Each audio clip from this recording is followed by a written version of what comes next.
Besithandana nomuntu wami wangi-break-a 2024 bengina 17. Okay.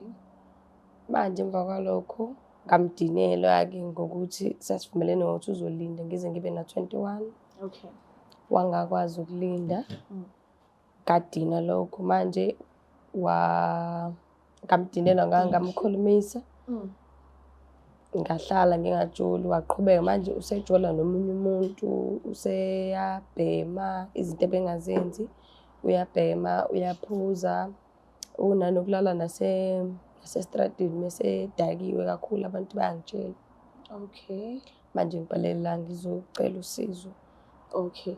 Mana-ke wena yini lo ufuna ukusizakala ngayo kahle kahle? Ufuna ukubuyela kuyena noma ufuna ukusiza nje isimo sempilo sakhe njengoba uthi usegxile kakhulu kuy'dakamizwa?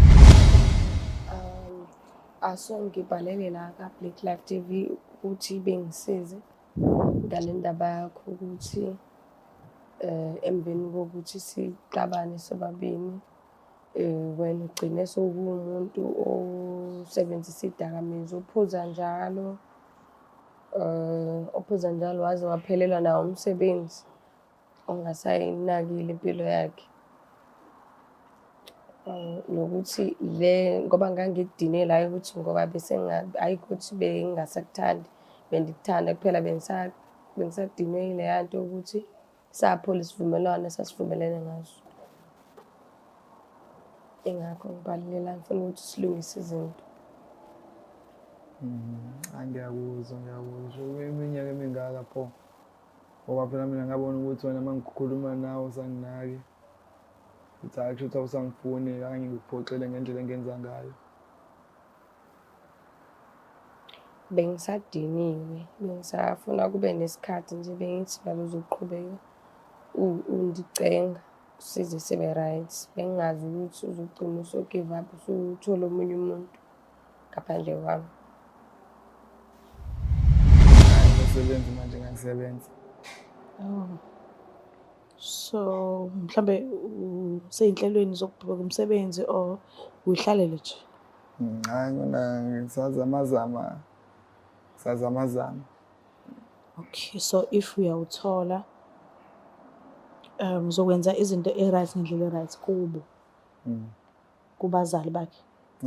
Angizokwenza kanjani ngoba nami kahle ngimthembise kanjalo vele ukuthi iyona ndlela engizokwenza ngayo leyo.